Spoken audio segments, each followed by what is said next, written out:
This is my first time doing stand-up. Thank you. I got so many good friends in my corner, and this is my last time doing it sober. Yeah, I'm really nervous right now. So I know it's, I just found out tonight that it's a 90s theme, which is pre-9/11, but I'm here, so that streak is officially done. Yo, I meant because I was born around that time, not because I'm brown, you racist. All right, so basically, right? Okay, so speaking of 9/11, great segue. All right.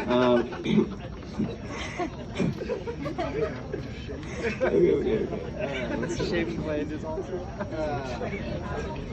Yeah. Okay. So I was born around the time of 9/11. Yeah, it was really unfortunate. The first time I was in an interrogation room, I was 1 year old. Yeah, okay. It's gonna get lighthearted eventually. No worries. I experienced a lot of racism in my life, but most of the racism over time, at first it was pretty horrible, but eventually became pretty boring and stale. I always kind of got tired of like the boring racism, like just calling me a terrorist. I wanted like more fun racism, you know, like more exciting stuff. Like what I mean is like when like a racist is so stupid that it's like funny when they're racist to you. Like one time a guy was like really racist and he said like Eid Mubarak to me, but like in an angry way, like he thought it was like an insult.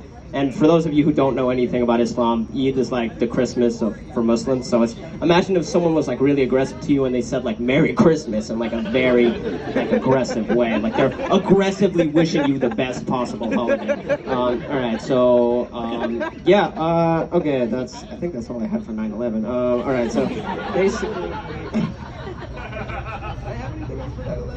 Oh man, I should have had my phone out. I have my memo pad and everything. I'm so bad at this. All right. Okay. So, I'm from Pakistan, right? Okay, I lied. There's more stuff about 9/11. All right. So, I'm from Pakistan, right? So, I'm Muslim and I'm from Pakistan. So, I'm South Asian, and like a large percentage of my people kind of work in. It's a stereotype. It's not a large percentage, but it's a stereotype that we work in convenience stores. So there's a joke that's like, oh, are you 9/11 brown or 7-Eleven brown? And I'm both, so yeah. And okay, now I'm officially done with 9/11 jokes. Okay, so recently there was some pro-lifers on campus, and they were like, you know, just like making a lot of pro-life arguments and stuff. And so a lot of them were conservatives, and they were like just. Okay, so a lot of them were conservatives and they didn't like Democrats, so they were arguing with Democrats about being pro-life and shit. So I kind of came up with a very weird but plausible solution, right?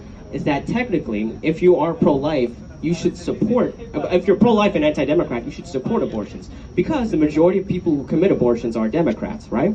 So, if Democrats continue to do abortions, then in the future there'll be less abortions because there's going to be less Democrats. I mean, it made sense to me, I don't know. That makes sense. Smart guy. Okay. All right. So one time, me and my friends were talking about what kind of girls we were into and what type of guys we were into, and then we got into the topic of red flags. So one of my friends asked me what my red flag in a girl was, and I responded that if a girl was into me, that itself was a red flag.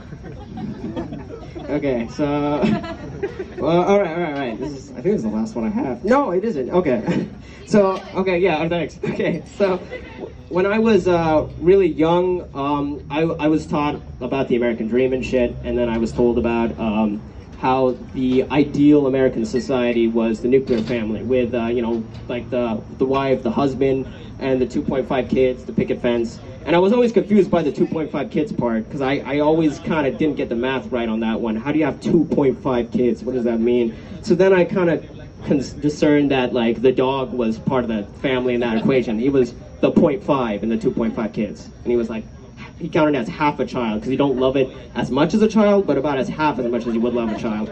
Hopefully, anyway. And then technically it would put a whole new meaning to the term son of a bitch, but yeah. And okay. So I talked a lot about how I'm from, my family's from Pakistan. So, but I've received a lot of like, you know, hate for, you know, my nationality and shit. So, but ironic, you know, for like being like quote unquote, like people would call me a terrorist and shit, and like how I hate America and fucking whatever, right? But still, that wouldn't stop like recruiters from reaching out to me and asking me for like to be recruited into the military and shit. But I found that kind of ironic considering what I went through. So I mean, like this, the perception that I had, right, of like how people would describe the military to me is that, oh, you get to go out and you get to kill brown people and like take resources and shit. And I'm brown, so that didn't really have a lot of structural interest to me. But if I ever did decide I wanted to kill brown people, I would start and end with myself. Like, that's about as far as I go with that. And then, yeah, that's all I had. All right, thanks. Thank you. You all been a great audience. Thank you, everybody. One more! One more! One more what? Okay. Oh, okay. Yo, no, I did have one more. I did have one more. Okay, it's my last joke. Sorry. Okay. So, okay. Don't ask me how I know this, but recently I found out about the well and how they give like free condoms and free contraceptives and free birth controls and stuff.